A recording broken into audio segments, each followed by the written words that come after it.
Okay, Dinesh Kumar. Hello. Sir. Is it audible? Sir. Okay. Basavaraj NV, are you there? Basavaraj NV. Yes, sir. Okay. Pratibha KL, are you there? Yes, sir. Okay. It's like, can you see the slide? Sir. So like in the last video, so like we were discussing which algorithm, like, can you say predict? So by seeing the slide, so this slide or this table is belonging to, so which CPU algorithm? Can you guess? Anybody? By seeing the table, can anybody guess? Last class, we were discussing which CPU algorithm? Hello? Abhishek N.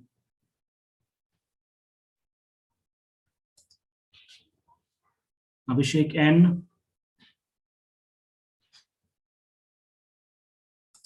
Simply we are wasting our time, that's it. So in the last class, we were dealing with which algorithm? We were dealing with least completed next. So we were dealing with least completed next algorithm. So which is basically a preemptive scheduling algorithm. So the process which has got the less amount of CPU time spent, okay, that will be selected next for the execution. So the process which has got or spent less or least amount of time on the CPU, that will be scheduled next for the execution. So based upon this, we had seen the example problem as well, and we had calculated the turnaround time and the weighted turnaround time. So the according to like the chat section, like in the previous video, like somebody has asked, like in first come first serve, so for the completion time, like how to calculate. Okay, so the completion time is nothing but the point of time at which the process will be able to complete the execution. So if you see the definition here, okay, so the completion time is nothing but the point at which the process will be able to complete its execution. And simple example quoted was like you enter the bank at 11 o'clock. So if you enter the bank at 11 o'clock and you need say some 15 minutes of time so as to deposit the money and to carry out your job in the bank, and say at 11:45 you get out of the bank. Okay, so after you're done with your job at 11:45 you get out of your bank.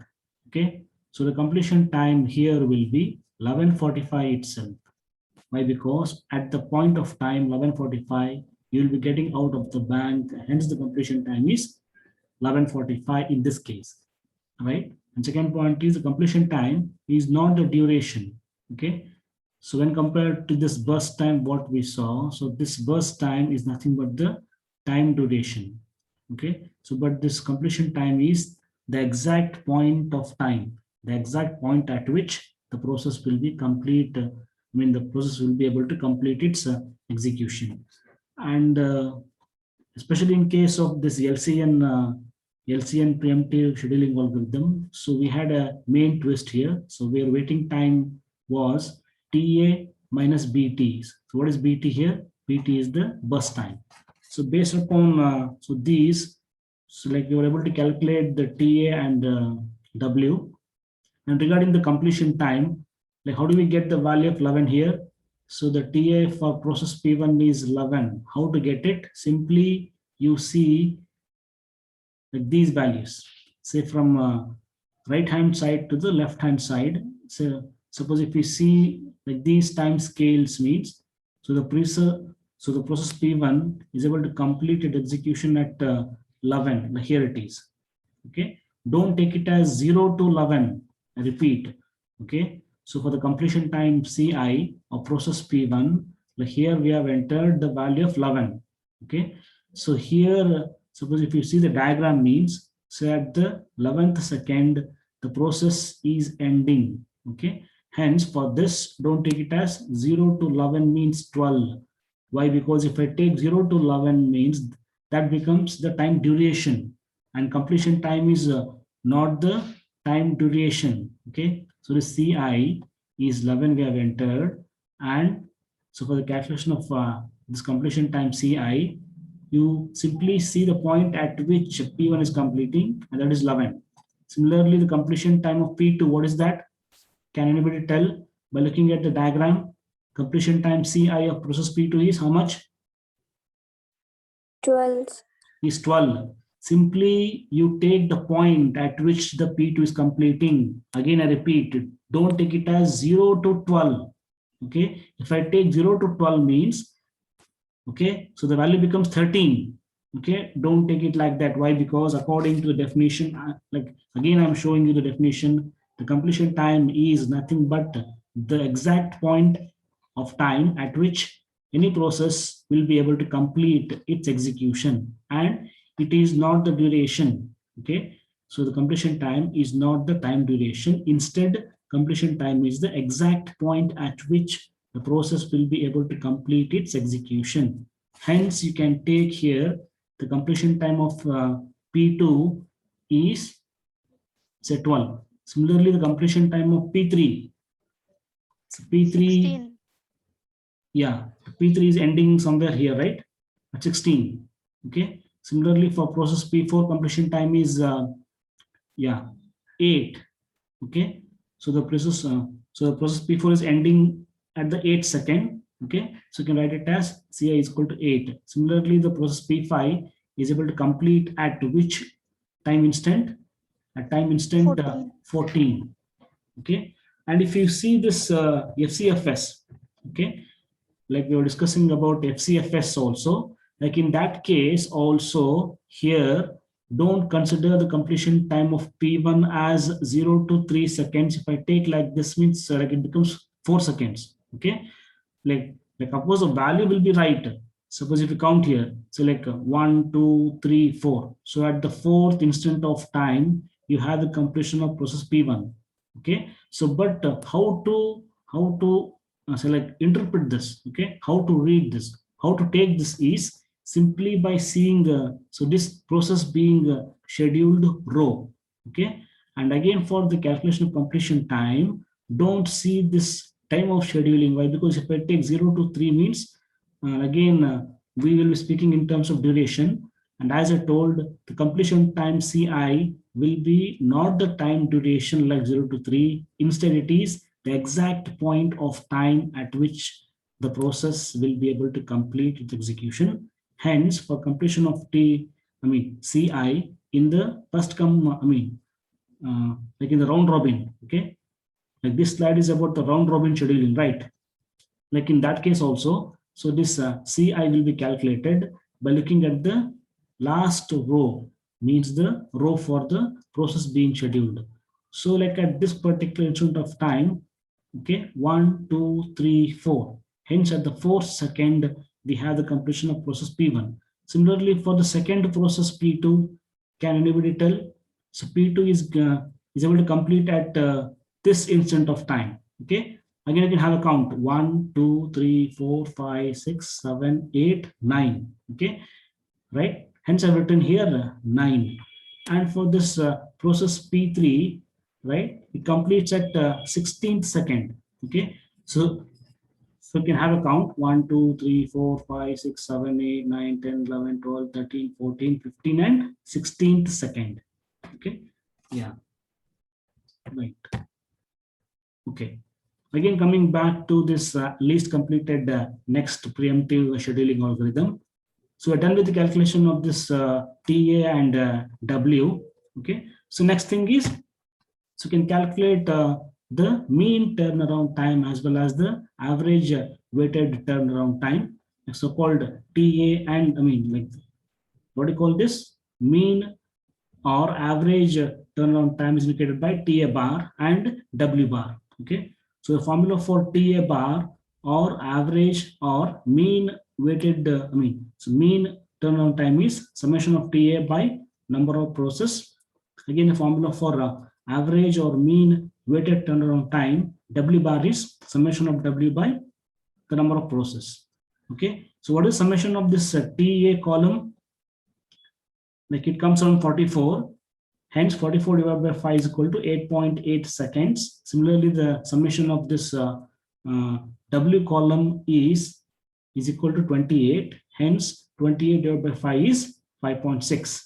And as I told, they'll be looking at like these final values of TA bar and the W bar. Okay, so we are done with this least completed next scheduling algorithm, as well as one more example what we saw in the same CPU preemptive scheduling algorithm was round robin. So in the last video we had dealt with this round robin scheduling algorithm, and in the yesterday's video, like we have seen this LCN preemptive scheduling algorithm. Okay, so after this, so we have the next concept, and that is actually the scheduling in Unix. Okay, like in your book, the heading given is scheduling in Unix. Like before you go for the actual concepts of scheduling in Unix, like let us deal with some basic information about the Unix operating system. Okay, like like is the slide visible here? Hello? Yes, Yes, sir. Yeah. So here, before we go for the actual content of the syllabus, according to syllabus, the next heading is scheduling in the Unix. Okay. So, but for having a slight revision here, okay, let me deal with this, the basic concept of operating system first, okay, and then we'll go for the Unix operating system. So if you see the first figure here, like indicated in the green color, like this is the same diagram what we saw in the first slide of this basic subject itself. Okay, so we have the user programs or application programs, and here we have the hardware, so-called CPU or RAM, I/O devices, input device, output device, etc.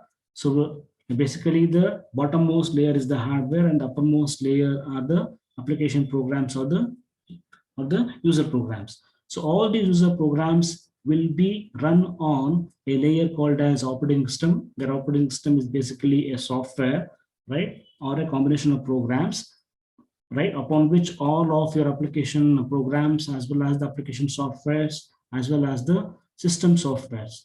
Okay, like these system softwares are nothing but the softwares related to the operating system, as well as the application softwares or user programs, application programs. All these will be run on the operating system. Hence, this operating system will be acting as a interface between the application programs or the user programs with the underlying hardware machine or the computer, also called as the host machine. Okay, right. So this same definition, same concept of normal usual operating system holds good for the Unix operating system as well, and especially so this Unix operating system is basically a multi-user operating system. Okay, so how this acts as a multi-user operating system, where we are able to execute the two or more processes concurrently or in the parallel fashion. Okay, hence we call this as a multi-user operating system. And how it supports multi-users. Okay, how it supports means it provides virtual computers to the each and every user. Means the user will be under the illusion that say like user one assumes that, okay, the user one assumes that like he has got his own CPU, his own RAM, and his own input output devices. So here each and every user will be under the illusion that the whole computer is reserved for say like only user one. Okay, and user two assumes that the user two is having the whole and sole control of the whole computer. Means user two has alone have the control over the CPU and the RAM and the IO devices. Okay, and this is just an illusion. Okay, so but the practical case is entirely different.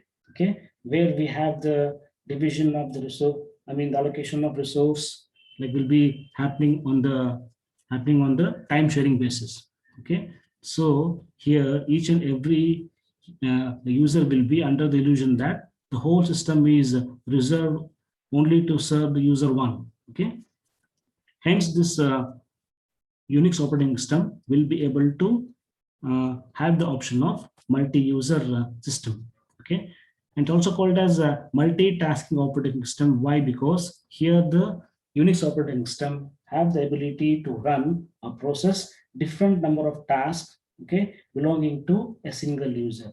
And according to the diagram, so what you can see here a single user is performing these many tasks. Say for example, like is working on a word processor, and also like he's checking some mails, okay, and also the user is performing some web browsing operations, and also he's scanning his system using the antiviruses. So here single user is performing so many different functionalities, so many different processes, and our Unix operating system will be like able to run all these individual tasks or processes simultaneously. Hence we call this as a multitasking operating system. Okay, and it's also called as time sharing operating system.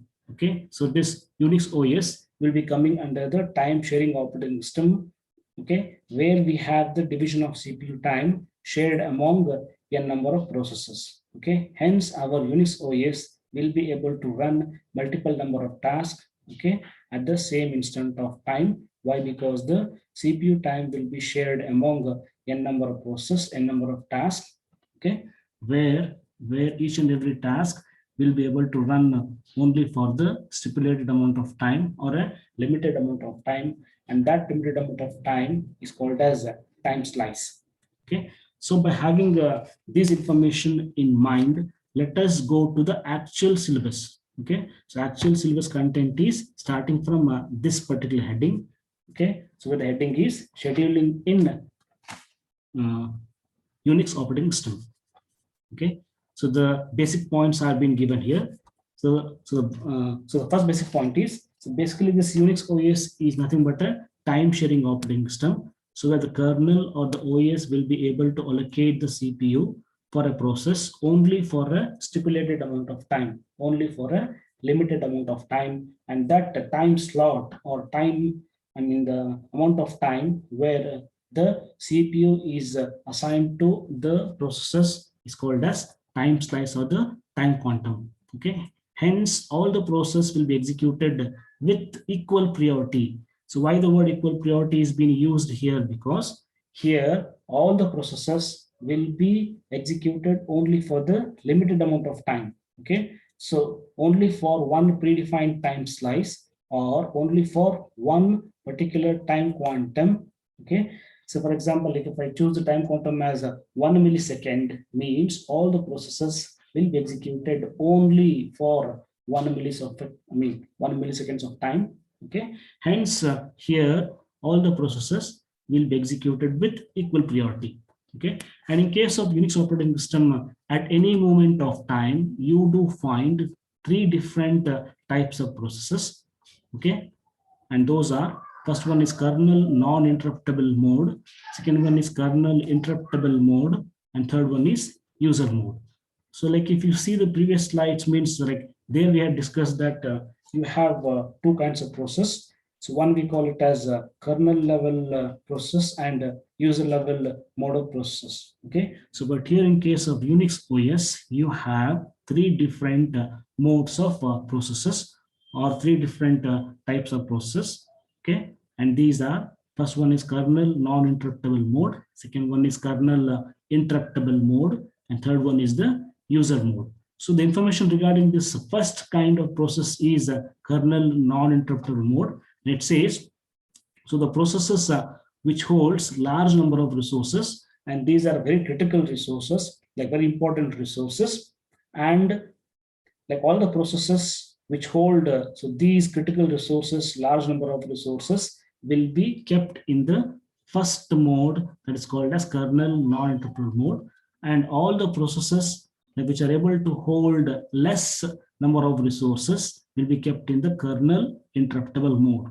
And if you have the comparison of the priorities for so these two types, means always the kernel non-interruptible mode of processes will be having highest priority, and the lowest priority is given for the user mode of processes. So why the highest priority is given for the non-interruptible mode of processes? Why? Because so these kernel non-interruptible process will be able to hold a large number of resources, and upon the completion of the process, they'll be able to release large number of resources. Hence, the highest priority will be given for the processes which are coming under the kernel non-interruptible mode of processes, like having the highest amount of priority.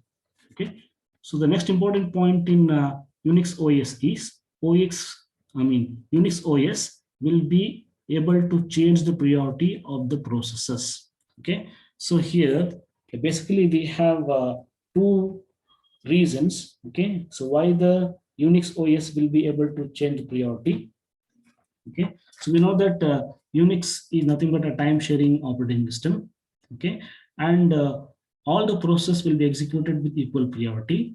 Okay. And not to mention, the main goal of any operating system is to have the fair and full service to all the users of it. Means all the processes should be given a full or fair service by the operating system. Okay. So but in Unix OS, no doubt all the processes are executed to the same priority. So but to give fair service to all the processes, the OS, what it will do is OS will be going to change the priority of the process.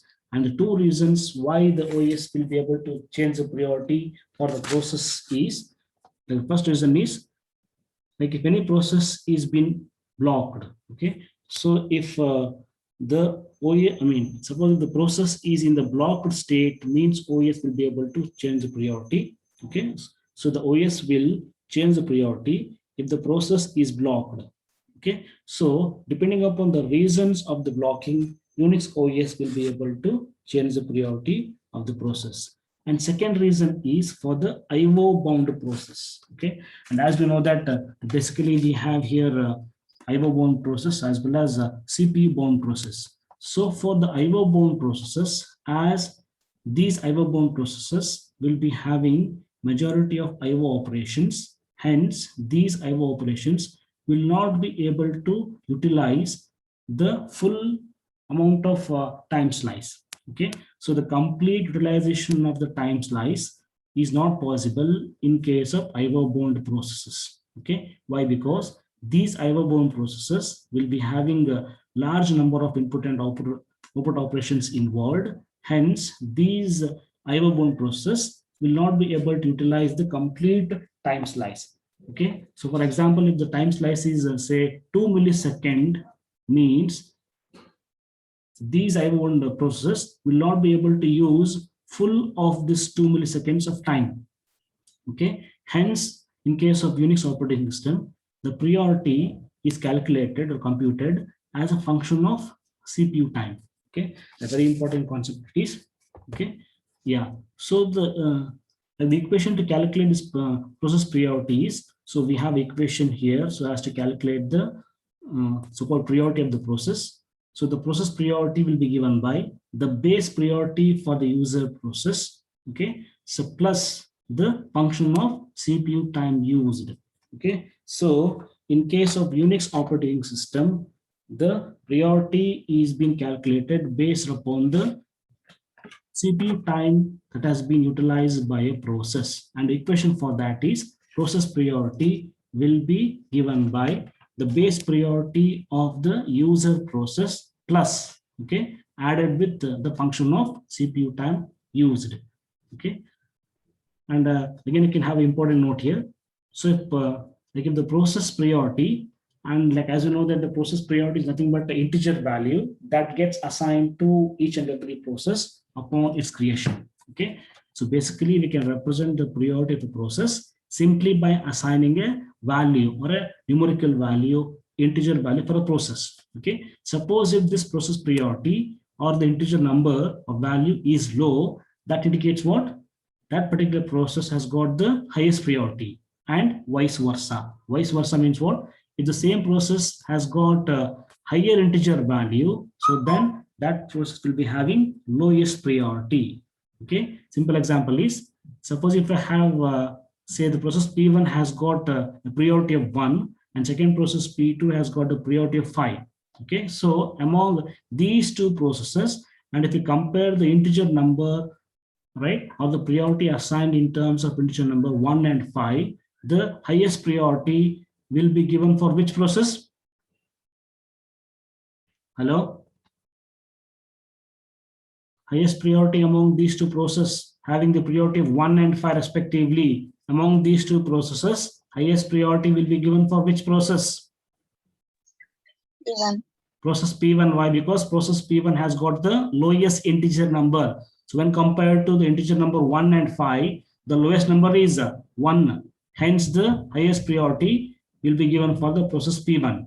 Okay. So now, according to the equation, so you can notice that as the CPU time used by the process increases, okay, right, as and how the CPU time used by a process is increased, so then the priority of the process will decrease. Why it is so? Why it is so? Because the process of a priority is calculated using the basic priority or the base priority, right, added with the CPU time used.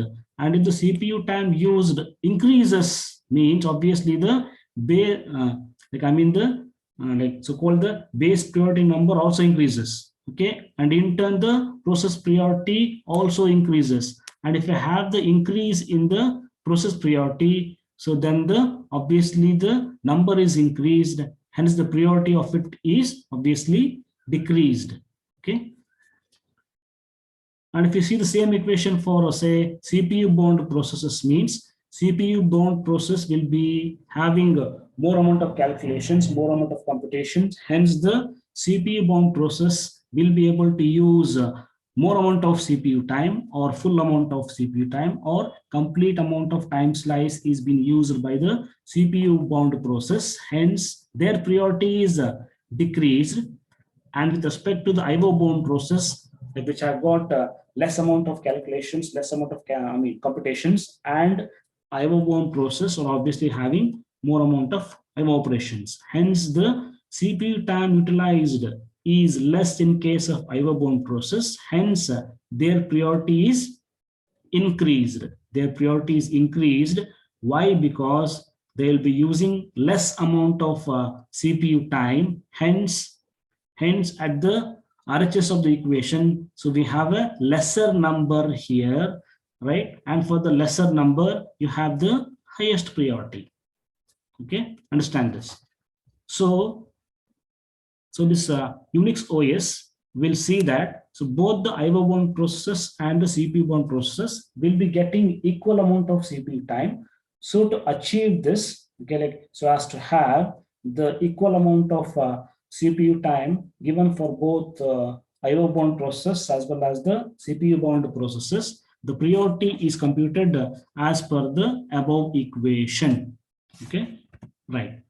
So the second, one more fascinating or interesting fact in case of Unix OS is the user can control the priority of the process, right? Of course, the OS can control the priority. So, but in case of Unix operating system, so one interesting fact or so one fascinating fact, right, or feature is user can also have the control over the priority of the process. User can change the priority of the process, and it is achieved, right, simply by using system call called as NICE system call, NICE, NICE system call. Okay, using which the user will be able to have the control over the priority of the process. And the syntax to use this NICE system call is, okay, simply type NICE and within the brackets you can enter the priority value or the integer value assigned for each and every process. Okay, so this will set where we were. Yeah, right.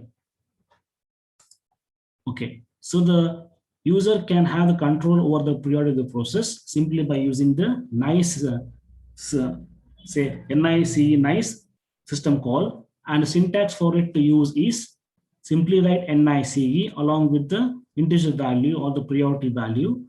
Okay, and by using this, like I'll be able to set the nice value to the user process. Okay, and by using this nice system call, the equation to calculate the priority of the process is, so the so-called the process priority is equal to, so the base priority of the user process and along with the CPU time utilized by the process, so plus one more parameter included here is the nice value, and this is the numerical value. Okay, that will be specified along with the nice system call here. Okay, so the user can have the control over the priority of the process simply by using the nice system call, and the syntax to use here is this equation 2. Okay, so where the process priority is given by the base priority, which gets assigned while the process is being created, and the priority is assigned by the OS. Okay, so that base priority, so for the user process, okay, along with the CPU time utilized by the process, along with that we need to add one more parameter, that is nice value. Okay, so this number used, okay, within the nice system call is added with this base priority for the user process. Okay, so the number with respect to the priority of the process will be increased, and if I have the number to be increased, means that particular process will be having the lowest priority. Okay, so the priority of that process is decreased.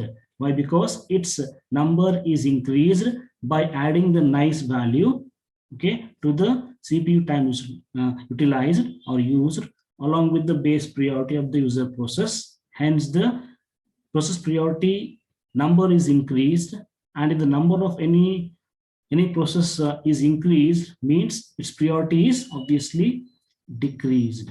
So the basic point here is OS can change the process priority, and even user can also have a chance to change the priority of the process. Okay, and we have here so one more interesting feature in case of Unix OS is the fair share scheduling. Okay, so this fair share scheduling, the basic concept here is, suppose if I take any scheduling policies, means, so one common assumption what we assume is each user, okay, has got only one process. Okay, and this may not be true in all the cases. Why? Because you will expect a user to be having 10 processes, or a single user can have only one process. So any user having only one process under it is not true always, basically. So suppose if say user having more number of process, or a single user having more number of process or programs, obviously that single user will be able to get more amount of CPU time, and this is not right actually. Why? Because the basic goal of operating system is to serve all the processes equally. Okay, so the main goal of OS is to offer fair or full service for all the processes, okay, right, submitted to it. So but if I have a single user having more number of process, obviously that single user will be getting more amount of CPU time, and this is not right. Okay, according to the rules of the OS, okay, or according to the goals of the OS, right? That is, each user must get equal amount of CPU time irrespective of no matter how many processes he or she will be able to submit. Okay, so here each user must be given equal importance. Each user must be getting equal amount of CPU time irrespective of how many processes he or she will be able to submit. So to solve this particular problem, okay, we go for the process. So to solve this, if the processes belonging to a single user will be considered as a group. Okay, I underline this word. So to solve this particular problem, okay, the solution is, so what OS will do is, the processes belonging to a single user Okay, so for example, the single user Dex has got here P1, P2, P3. So where select these multiple process, right, under single user will be considered as a single group, means the processes belonging to a single user will be considered as a single group. So its priority for this condition is calculated as the process priority is calculated as base priority for the user process. So plus the function of CPU time used, right, by the processes. Along with that, you have here one more parameter plus CPU time used by the process group, right, along with the nice value. So here, like say when compared to the previous two equations, so one addition here is we are also considering the CPU time used by the process group as well. Okay, suppose if say the second process P2 is able to utilize the CPU time, so that particular process priority will be decreased so as to give the fair service or equal CPU time for all the other users as well. Okay, so like to end this particular concept of the Unix OS, okay, and the scheduling in Unix operating system. So you can make a note of these points where we have started with basically the Unix is a time sharing operating system, as well as Unix is a multitasking operating system, as well as you can classify the processes belonging to the different three modes of process types are there. Okay, and these are kernel non-interruptible mode and kernel interruptible mode, and the least priority process will be the user mode. Okay, so like along with the priorities and the number of resources held by these three types of processes, so you can express these statements. Along with the important feature is the OS is able to change the priority of the process based upon these two reasons. If any process is like under the blocking state, means the OS can change the priority. Second reason is, say for IO-bound processes, where the IO-bound processes will not be able to utilize the complete time slice. Okay, so for these two reasons, you can have the changing of priority of the process, and of course the user can also have a control over the change of priority.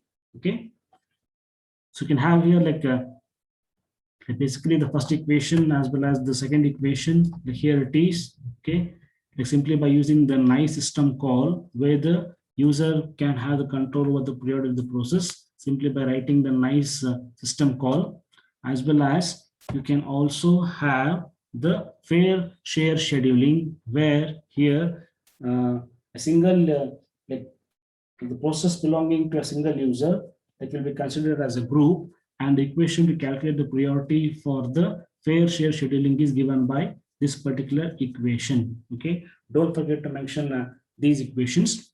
Okay, and like next is some important questions which you can expect in the module 2, and you can take these as assignment 2. Okay, are you there? These are your assignment 2 questions. Okay, and answer for these questions, and the answers for these will be available in the slides as well. Okay, and the let's say same problem is been given here, and solve this particular problem for FCF the scheduling policy, as well as for the shortest request next policy. Okay, and you can have the calculation of mean turnaround time TA bar and calculate mean weighted turnaround time. Okay, so you can answer for like these questions as assignment 2, and you can submit this. Like I'll be updating the dates of submission of assignment 2, and also like I'll be providing a link to submit the assignments. Okay, are you listening? Hello? Yes, sir. So you can answer for these. Answer will be supplied in the slide itself. Don't forget to submit the assignment like in stipulated amount of time. Like I'll be sending you the like deadline for submission of assignment 2. Like, and we're done with the module 2, and in next class, like I'll be going for the module 3. And module 3 is the memory management.